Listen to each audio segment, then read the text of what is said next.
All right, buckle up, everybody, because today we are diving deep into the mysteries of Bohemian Grove. Oh, this is going to be good. Yeah. Our listener sent in this YouTube video titled Exposing the Evil of Bohemian Grove, the Darkest Place in America True Crime Documentary. Wow.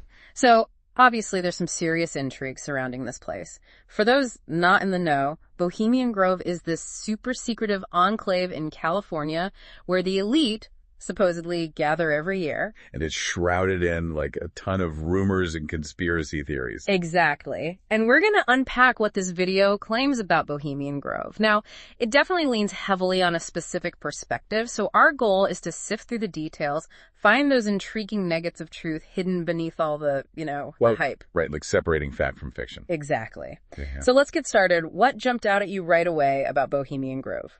Honestly, the sheer contrast is what strikes me. It was founded in 1872 in San Francisco by artists and writers. They just wanted this creative haven, right? Yeah, a place to escape the everyday world. Exactly. But over time, it morphed into this exclusive club for the wealthy and powerful.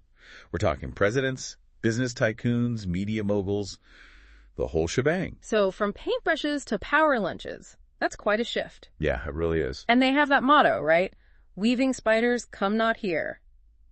It's meant to imply a separation of leisure and work, like what happens at the Grove stays at the Grove. You'd think so, right? Yeah. But the video challenges that motto pretty directly.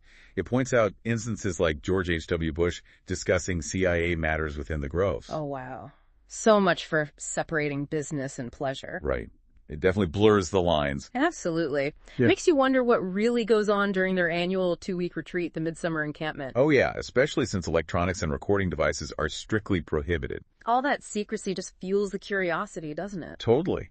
And when you consider the lavish amenities they have, different camps with names like Mandalay and Lost Angels, dining venues, a man-made lake, even an amphitheater, it all starts to feel like a scene out of a movie. It's like a luxurious summer camp for the ultra-elite, but with a hefty dose of mystery thrown in. You got it. And then there's the infamous ritual, the cremation of care. Yeah, that's where things get really interesting. So tell me about it. What exactly goes down during this cremation of care? Okay, so picture this. A procession of robed figures carrying torches.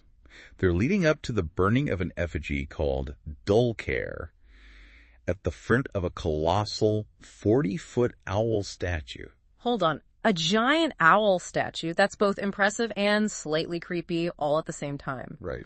And the video mentions the ritual script uses some pretty intense imagery, right? Absolutely. There are references to Babylon, Tyre, and lines like, "We come as little children that believe." Wow. It definitely adds to the mystique. It makes you wonder, is it all just harmless theatrical release, or is there something deeper, more profound going on? Definitely food for thought. No wonder it's caught the attention of conspiracy theorists like Alex Jones. Yeah, Alex Jones. The video recounts his dramatic 2000 infiltration of Bohemian Grove.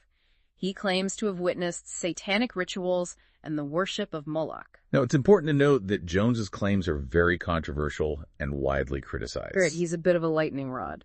But he did bring to light some specific details, like that childlike effigy depicted in the Cremation of Care program that have continued to fuel speculation and uneasiness. It's like peeling back the layers of an onion, and each layer reveals something even more intriguing and potentially disturbing. Exactly. And the video doesn't stop there. It features interviews with locals alleging darker activities happening at the Grove, things like prostitution, drug use, and even a heavy FBI presence in the surrounding town. It gets pretty intense. It does. And then there are those chilling accounts from individuals like Ryan Garcia. He's a boxer, and he claims to have witnessed child abuse at Bohemian Grove. And then you have Paul Bonacci, a convicted child abuser, who alleges involvement in snuff films at the location. Oh, wow. Those are serious accusations. It's disturbing to even think about. Definitely. But we have to be cautious here, right? Absolutely. These are individual claims presented in a video with a very clear bias. You're right. It's important to remember that. But it's this very mix of documented history, lavish extravagance, secretive rituals, and these disturbing allegations that make Bohemian Grove such a captivating subject. It really is. It's like a real-life puzzle box, begging to be opened, but potentially hiding something we might not want to see. I like that. A puzzle box. It makes you wonder, is this all just harmless fun for the elite? Or is there something more sinister lurking beneath the surface? I don't know about you, but I'm hooked. What else does this video uncover? Welcome back to our deep dive into Bohemian Grove. Last we left off, we were talking about some pretty unsettling things. Right. The video really doesn't shy away from, the darker aspects. And one thing that keeps popping up is this whole Moloch connection. Can you refresh our memory? Who is Moloch exactly? Okay, so Moloch is this ancient Canaanite deity, often associated with child sacrifice. Pretty dark stuff. Yeah, definitely not a god you want to run into. So how does the video connect Moloch to Bohemian Grove? Well, they draw a parallel between the cremation of care ritual, the burning effigy, and historical accounts of offerings made to Moloch. Right. The video keeps showing those program illustrations, the ones with like a childlike figure being consumed by flames. It's pretty disturbing imagery. Yeah, I can see why that would be unsettling. But isn't fire a pretty common symbol in rituals across different cultures? What makes this particular instance so suspicious? That's the heart of it, right? The video is focusing on a very specific interpretation